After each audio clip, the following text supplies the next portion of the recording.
इस पूरे बहिष्कार आंदोलन, इस पूरे गांधी जी के नॉन कॉपरेशन मूवमेंट में सबसे अधिक किसी चीज का बहिष्कार लोकप्रिय हुआ तो विदेशी कपड़ों का। विदेशी कपड़ों का जो बहिष्कार था वो बहुत ज्यादा लोकप्रिय हुआ। मतलब प्रभुदास गांधी जो गांधी जी के सहयोगी हुआ करते थे, वो बताते हैं कि गांधी जी ट्रेन से पूरे भारत की यात्रा कर रहे थे उस समय। गांधी जी जहां जाते वहां पर लोग इकट्ठे हुआ करते थे और गांधी जी उनको कहते कि हमें सरकारी सामान नहीं खरीदना है। अब जो कोई आदमी यूं ही जब भाषण सुनने के लिए आया हुआ है, स्टेशन पर यूं ही खड़ा हुआ है, तो उसके पास क्या सरकारी सामान हो सकता है, क्या विदेशी सामान हो सकता था? कपड़े। गांधी जी कहते हैं कि हमें विदेशी कपड़ों की होली जलानी है। और गांधी जानते थे कि उस भारत में जहां पर कपड़े दो ही जोड़ी होते हैं, यदि एक जला दिए तो दूसरे दिन पहनने की कपड़े कहां से आएंगे। इसलिए गांधी जी प्रतीकात्मक रूप से, सिंबॉलिक रूप से कहते एक कुछ भी, गमछा, तौलिया, रुमाल, बनियान, कुछ ना कुछ जला दो। और लोग सिंबॉलिक रूप से, हर किसी के पास में कोई रुमाल, तौलिया जरूर होता जो विदेशी मील के अंदर बना हुआ होता, और लोग वहां स्टेशन पर उनकी होली जलाते। अगले दिन अखबार में जब दूसरे लोग ये सुनते कि गांधी जी इन स्टेशनों से गुजरे और विदेशी कपड़ों की होली जलाएगी, लोगों में उत्साह और आता। वो चाहते कि वो और कपड़ों की होली जलाते। एक किसी कॉलेज में जब गांधी जी ये बोल रहे थे कि हमें विदेशी कपड़ों का बहिष्कार करना है, तो कोई स्टूडेंट खड़ा और उसने पूछा, तो दिन बापू पहनेंगे क्या? बापू ने कहा, खादी। हम स्वदेशी कपड़े पहनेंगे, खादी के बने कपड़े पहनेंगे।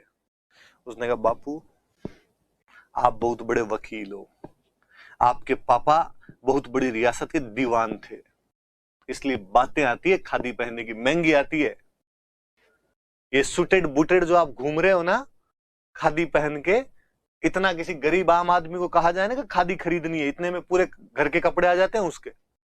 गांधी को धक्का लगा अचानक उस लड़के की बात सुनकर। और गांधी ने कहा, तुम्हारी बात सही है, व्यक्ति को कपड़े कम ही पहनने चाहिए, ज्यादा क्यों पहने। उस घटना के बाद गांधी जी ने क्यों लंगोटी बांधनी शुरू कर दी, वही नीचे और वही ऊपर। उस घटना के बाद बापू बाल कटवा लेता है, रोडा मोडा। गांधी को लगा कि यार जनता से जुड़ने का तरीका यह भी हो कि आप वैसे लगो जैसी जनता है। जो जनता सुनने आती है, जब उसके पास पहनने के पूरे कपड़े नहीं, तो फिर अपने ये पूरे कपड़े पहन के क्यों किया जाए। और गांधी जी ने उसके बाद वो जो कोट पैंट पहना करते थे, आप पहले गांधी जी की फोटो देखो, क्या लौंडा लगता है यार, शानदार बंदा लगता है, सुटेड बुटेड, हेयर स्टाइल इतनी शानदार। पर गांधी को लगता है यार फिर यूं भाषण देते देते बीच में बाड़ों में हाथ चला जाता है। भारत में जनता, फिर गांव की जनता अपने और तैयार गो हो हीरो बने। गांधी ने कहा से हीरो बनना बंद है अपने।